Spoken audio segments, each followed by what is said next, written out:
সকল উচ্চ মাধ্যমিক ছাত্রছাত্রীদের জানাই শুভকামনা এবং স্বাগতম।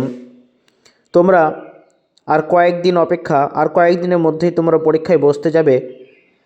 সেই তোমাদের অর্থাৎ আর্টস গ্রুপের একটি চিরপরিচিত একটি সাবজেক্ট আছে দর্শন। তোমরা অনেকেই রিকোয়েস্ট করেছিলে স্যার দর্শনের এসিকিউ সাজেশনগুলো একটু যদি বলে দিতেন।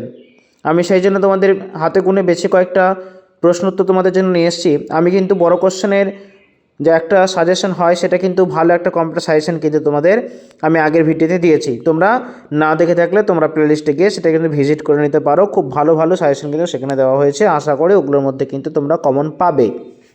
আজকে তোমাদের রিকোয়েস্টের ভিত্তিতে আমি তোমাদের জন্য কিছু এসিকিউ প্রশ্ন নিয়ে এসেছি দর্শন সাবজেক্টে। তো তোমরা দেখে নাও প্রথম থেকে, এবং এই যে প্রশ্নগুলো আছে কিন্তু খুব গুরুত্বপূর্ণ প্রশ্ন। এগুলো করে যাও, আশা করি পেয়ে যেতে পারো। সাজেশন মানে তো একটা পথ বলে দেওয়া, সো এমনটা নয় যে 100% তোমরা পেয়ে যাবে। আমরা একমাত্র পথ বলে দিতে পারি। সেই পথ বলে দেওয়ার জন্য কয়েকটা প্রশ্ন হাতে গুনে তোমাদের জন্য নিয়ে এসেছি। চলো দেখে নিই প্রশ্নগুলো কী আছে। ওকে, চলো দেখো তোমাদের প্রথম প্রশ্ন, ভাষায় প্রকাশিত অনুমানের আকার কি বলা হয়?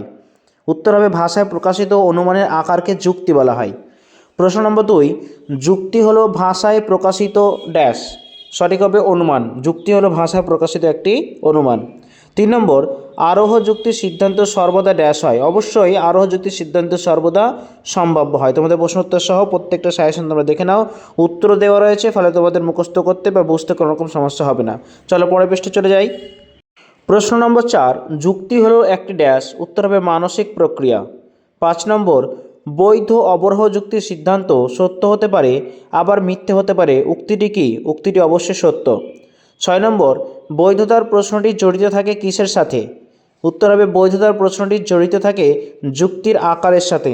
Next page. 7 নম্বর, যে যুক্তিতে আশ্রয় বাক্য থেকে সিদ্ধান্ত অনিবার্যভাবে নিঃসৃত হয় তাকে কি বলে? তাকে বলে অবরোহ যুক্তি। কোশ্চেন নাম্বার 8, অবরোহ যুক্তিবিজ্ঞান হলো একটি ড্যাশ। উত্তর হবে আকারনিষ্ঠ শাস্ত্র। কোশ্চেন নাম্বার 9, অবৈধ যুক্তির হেতু বাক্য মিথ্যা হলে সিদ্ধান্তটি কী হবে?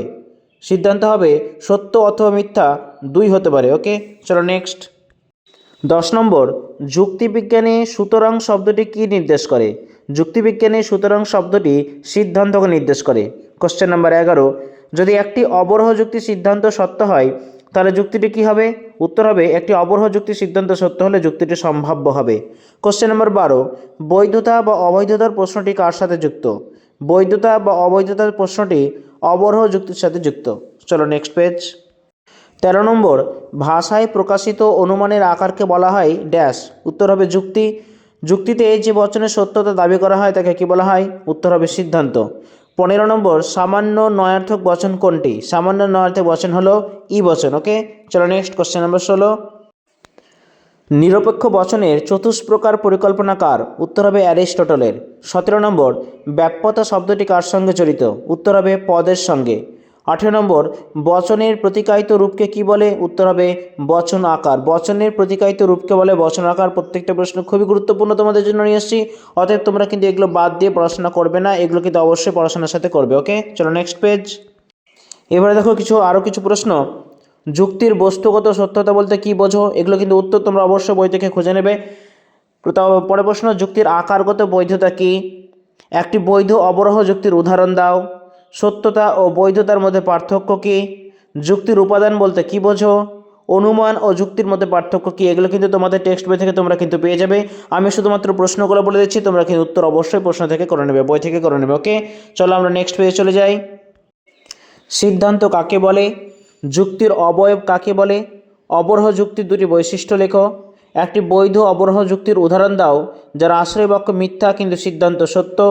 যুক্তির আকার কিসের উপর নির্ভরশীল? এবং দুটি সামান্য বচনের মধ্যে কোন বিরোধিতার সম্বন্ধ হয়? ওকে, চলো নেক্সট পেজ। শূন্য গর্ভশ্রেণী কাকে বলে? এ বচনের ভেনচিত্র কি সেটা দেখাতে হবে। কোন কোন বচনের মধ্যে বিপরীত বিরোধিতার সম্বন্ধ হয়? যুক্তি কাকে বলে? আরোহ যুক্তি কাকে বলে? বিপরীত বিরোধিতার একটি উদাহরণ দাও। নেক্সট। এবার দেখো তোমাদের যেটা করতে হবে, বলছে নিচের বাক্যগুলিকে যুক্তিবিদ্যার সম্মত বচনে রূপান্তরিত করো এবং কোন পদ ব্যাপ্য এবং অব্যাপ্যতা নির্ণয় করো। এগুলো ভালো করে দেখো, এগুলো কিন্তু আসতে পারে যুক্তির মধ্যে। যে এ নম্বর, মানুষ কখনোই চিরস্থায়ী নয়। বি, খুব কম সংখ্যক ছাত্র মেধাবী। সি, কিছু কিছু ফল মিষ্টি। ডি সমস্ত কৃষক তীর্থযাত্রী এবং ই কতিপয় লোক সৎ নয়। এসবগুলো ভালো করে দেখে যাও, তোমাদের কিন্তু অবশ্যই পরীক্ষাতে এগুলো ব্যাপ্য এবং অব্যাপ্য নির্ণয় করতে দেবে। ওকে, চলো নেক্সট পেজ। এফ দেখো, একটি ছাড়া সব ধাতু দামি, কদাচিৎ কবি সাহিত্যিক নয়। এইচ হলুদ পাখি আছে। আই কেবলমাত্র কবিরাই আবেগপ্রবণ।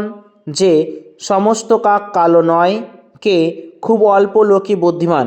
এই যে আমি এ থেকে কে অবধি তোমাদের জন্য 11টা যুক্তি দিলাম, যেখানে তোমাকে ব্যাপ্য অব্যাপ্য পদ নির্ণয় করতে হবে, সেক্ষেত্রে এগুলো কিন্তু খুবই গুরুত্বপূর্ণ। এই ধরনের এগুলো না হলে এই ধরনেরই কিন্তু আসবে। তোমরা কিন্তু এগুলো দেখে যাবে এবং দেখে যাবে।